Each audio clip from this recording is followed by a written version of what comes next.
Okay guys, let's dive right in here on our prep. Now you can see here I have a 10 by 20 canvas. This is the one we talked about earlier. And this is the size geode that we're going to be making together. And I've already got a little paint on my brush because I had to stir my paint and get it ready to use. This is just plain old indoor house paint. It is nothing special. Just some stuff I picked up at Lowe's. And I use this to prep the back of my canvases because we want our canvases to be as tight as possible, even though we're going to support them from the back, okay? We want to do everything we can. And I've got just a cheap little brush here. It's nothing fancy. It's absolutely nothing special. And I'm going to load it up with plenty of paint, as you can see. And I'm going to start by really getting between this canvas and the wood frame. I want to make sure that I get every part of the back side of this canvas painted and saturated, because your canvas is cotton. And just like any other cotton, when you get it wet, as it dries, it shrinks. And that will help tighten our canvas for us. And I always start with the back of my canvas, you guys, and prep it first. You don't have to, obviously, but I like to do it that way because then any scuffs or anything I get on the front while I'm prepping the back get covered up when I prep the front, okay? You don't have to buy anything special for this. Like I said, I'm just using plain old, honestly, cheap indoor latex from Lowe's. Sometimes I find my interior paint that I use for this at the Restore, the Habitat for Humanity Restore. Because honestly, it doesn't take much to cover most of your backs of your canvases.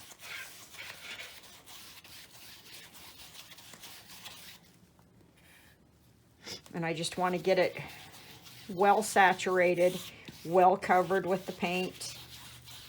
Make sure that I really work it into that canvas so that when it dries, it will shrink that right up. Incidentally, I also paint the frame. You don't have to, but I do. I just think that it gives your piece, once again, a little nicer finished look than if you didn't. Because you're going to get bits of paint on it when you paint the back of this canvas. So I usually just go ahead and take the time, paint that wood frame so that it looks nice as well. And you can see this doesn't take long, guys. Just takes a couple of minutes.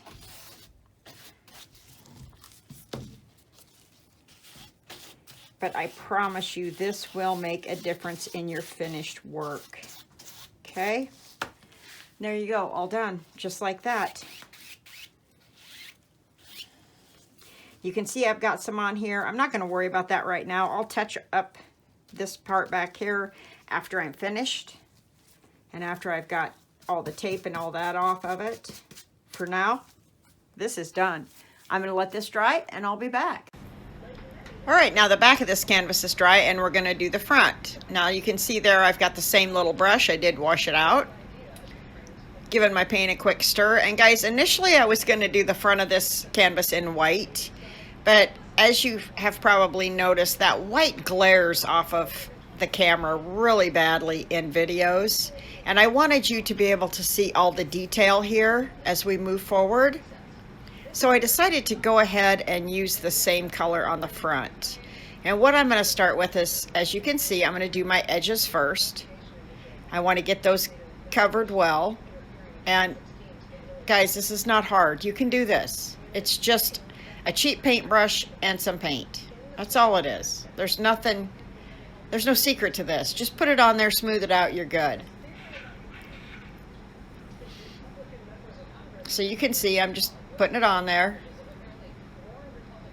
The trick to this is just to get a nice even coat. You don't need a ton of paint on here. Basically, we're sealing this canvas and we're creating a surface to work on.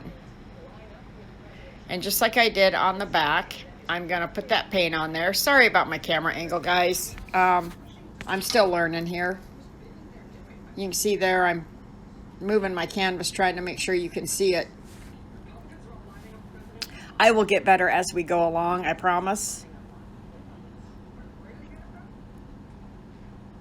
And again, I'm just checking my camera angle there.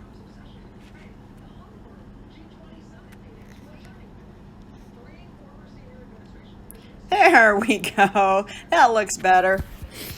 So here I am. I'm going to make sure again that I get that paint well worked into my canvas. I want to make sure I get it down in all of the little fibers and different crevices. And I'm just going to cover this quick. Again, I want a nice even coat. I don't want it gloppy in some spots. We want to get it smoothed out. And then we'll just let this dry and we'll move on. I tend to be a little anal about my prep, but the reason again, guys, is proper prep makes your whole project go better. It makes your finished product look better. It looks professionally done. It looks more expensive. It commands a higher price. Okay? And honestly, it makes working your canvas and creating your art easier as you go along. Proper prep is very, very important. You wouldn't bake a cake without having all your ingredients there. This is kind of the same thing. Okay? This is like putting your makeup on. You get out all your makeup and then you start.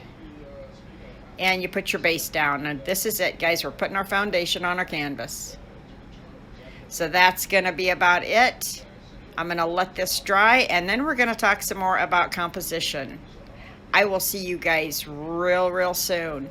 Thank you for watching, and thanks for being my patrons. I really appreciate each and every one of you very much. It means the world to me to have you follow along on my journey and think enough of me, honestly, to be willing to help support me in this. So that's it. I'm going to let this dry, and we'll be back.